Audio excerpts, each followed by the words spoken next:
reports now indicate that the train that was derailed in East Palestine, Ohio, had broken down prior to the derailment. And even though employees for Norfolk Southern made it clear that they were concerned about that, seems like executives ignored it. Here's a video explaining more.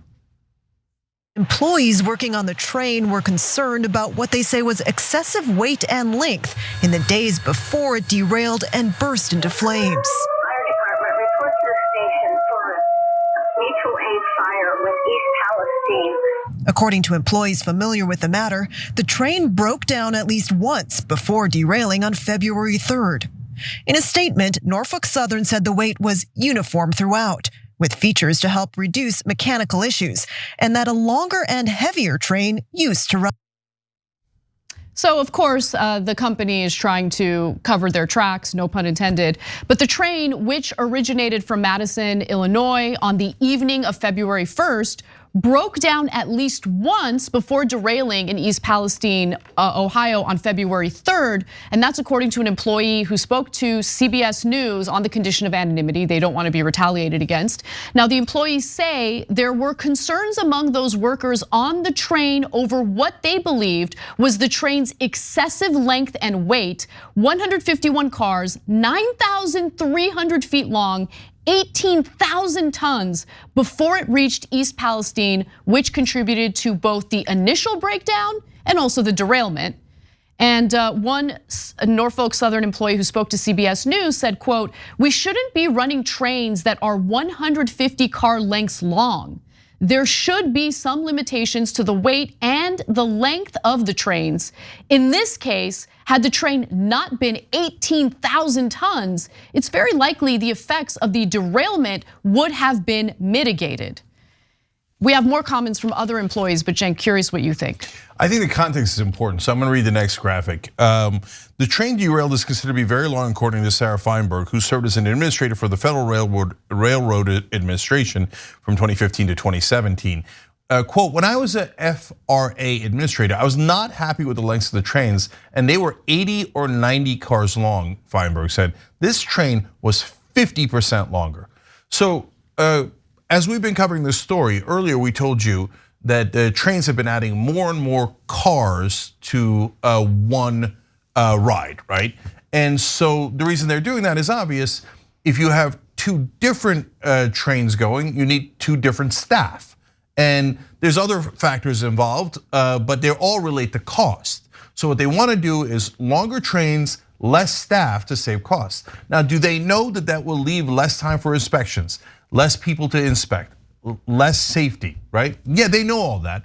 And I would be surprised if in their internal spreadsheets, they had not already accounted for a number of accidents that would result because they are not taking those safety precautions. Exactly. And then they put that into their budget and go, okay, we're gonna pay this amount for the accidents, but this is how much we would pay for the extra staff. Oh, the extra staff costs more. The shorter trains cost more. So who cares? We're gonna make more money this way, add more trains, so we can keep on going with the gravy train. By the way, again, pun not intended, but the government lets them do it. That's why they do it. Otherwise, they'd be afraid that there would be a regulator that would say this is outrageous and have massive fines that would make it not worth it.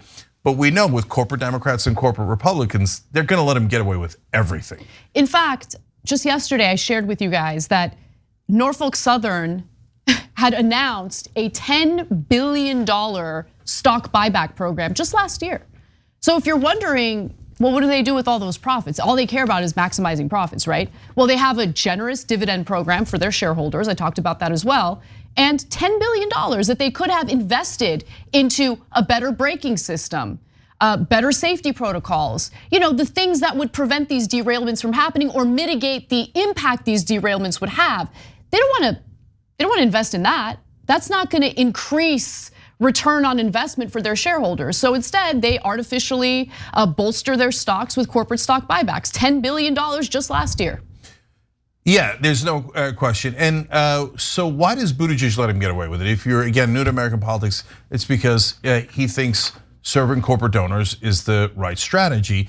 And all of these are giant corporations. And so Buttigieg has sent out less to protect us, but more to do marketing on behalf of whichever corporation he's supposed to be regulating. So when there was those giant delays with Southwest, he did not come out and say, I'm fining Southwest for these delays and I'm gonna make sure that anybody who was affected gets their money back and then some, etc. No, he came out and said, no, we don't need to do anything. Don't worry, it's all under control. Everything is great. Southwest is amazing. We don't have to regulate them. Now he's coming out, didn't come out for 10 straight days. Now he's saying, there's nothing we could do, which is a total and utter lie that his own transportation department debunked.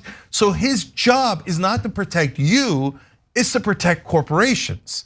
And why? Because that's where all the money comes from for their campaigns. So I'm gonna read something from one of our members, really brilliant point.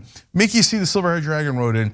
I said this during Nina's show, that's On Boss with Nina Turner on our network, check that out. But I have to say it again, Pete's only qualification for this position was dropping out of the primaries and backing Biden against Bernie. Yep. This position was his reward for that. That's right. Now that's actually indisputable. Like even if you ask a mainstream media reporter, they'd say, well, yeah, that's true, right?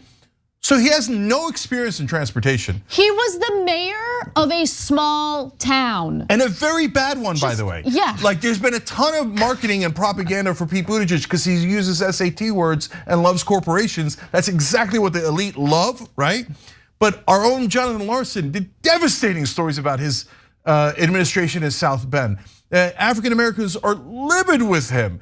And it was both incompetence and a lot of racial issues in South Bend. You should read those stories. But by the way, when Sirota at the Lever or Larson at TYT or anybody else does real honest reporting about Buttigieg, we've literally had mainstream media reporters go, yeah, you guys don't like him, right? You're biased. I would love to like him, right? Yeah, why would I do the right thing and regulate these companies so they don't get away with what they've been getting away with, then I wouldn't be reporting these stories. It's like saying, I'd be giving him kudos. Of course, why wouldn't we give him kudos if he did the right thing? Could you imagine he regulates them and prevents the accident and we come out, we're like, yeah, we don't like people being protected. Well, on what planet? It's like we tell them 2 + 2 = 4 and they're like, so you're biased against 5. No, you're weirdly biased in protecting him. Yep. And by the way, guys, it's good cop, bad cop. Right-wing media is attacking Buttigieg, but on his husband, he likes diversity and the railroad comes there. Joe Rogan today almost made it sound like black workers did the accident. What? It had nothing to do with any of that. Listen, I don't know what Rogan said. I haven't heard it or read about it. But what I will say is, what Buttigieg did was he ignored what happened in Ohio for 10 days straight, spoke at an event. And what he didn't mention what happened with the derailment. All he talked about, he made a comment about how, we need more diversity with construction workers. People who see infrastructure projects happening in their towns, they want to make sure that the construction workers working on those projects look like or are representative of people in the community. And look, guys, I know that for a lot of people, that's not an objectionable thing to say, and I agree, right? But at the same time, understand what, quite honestly, corporate Democrats tend to do. They have their own version of culture war distractions, right? They'll deflect from real issues, including issues where corporations are screwing us, corporations are making us sick, and they'll distract us with other culture war narratives that, in this case, it didn't work, right? No, in a lot of ways it did work. I mean, the Lever's done an amazing reporting here, and now some of the other outlets, Associated Press, Reuters, are starting to come in. But guys, that's exactly what I was saying. It's good cop, bad cop, right? So Buttigieg, in order to distract you from the actual safety problems and the money that the corporations would have to spend, goes, it should be diversity in the workers. And then Rogan and Fox News go, perfect culture war issue. Yep. It shouldn't be diversity, it should be all white workers or whatever the hell they're saying. It's a good point, and that's the main focus that you hear in right-wing media. Like it's all they focus on. I know this is a little too conspiratorial, but I almost think Buttigieg said that so that people would get distracted into a culture war issue instead of focusing on the real problem, which is that he's choosing not to regulate these companies. That's right. I mean, I don't know if he's smart enough or strategic enough to do that on purpose, but either way, don't let anyone trick you into thinking that this story is about anything other than the fact that both corporate Democrats and corporate Republicans are in cahoots in allowing corporations to get away with little regulation. that harms all of us, including the people who are living in East Palestine, Ohio. And last thing, right wingers. So a lot of you make totally wrong assumptions about us and they're like, oh yeah, are you gonna criticize Buttigieg and Biden for this? Yeah. Yeah, that's what we've been doing for the last 2 weeks, right? You know why? Because we do honest reporting. Right now, do you wanna know who did the deregulation in the first place? Donald Trump. Now that doesn't mean Biden's not guilty. It doesn't mean Buttigieg and Obama aren't guilty. Obama should have pushed harder too, right? But why are you guys so weirdly biased that they're like, oh yeah, Obama should have pushed harder to protect us, but Trump was totally right in stripping away all of our safety regulations so that we could get bombed in the middle of Ohio, and then Biden was at fault for not bringing those regulations back that Trump wiped away. Come on, you can't be that biased. I mean, Trump bragged all the time, I'm gonna take away all the regulations. If you have one, I'm gonna take away two. What do you think he was doing that for, to help you? No, that leads to giant flame balls over Ohio. He was doing it to help his own donors, just like the Democrats. It was those companies that are donating to him. Thanks for watching The Young Turks, really appreciate it. Another way to show support is through YouTube memberships. You'll get to interact with us more. There's live chat emojis, badges. You've got emojis of me, Anna, John, JR, so those are super fun. But you also get playback of our exclusive member-only shows and specials right after they air. So all of that, all you gotta do is click that join button right underneath the video. Thank you.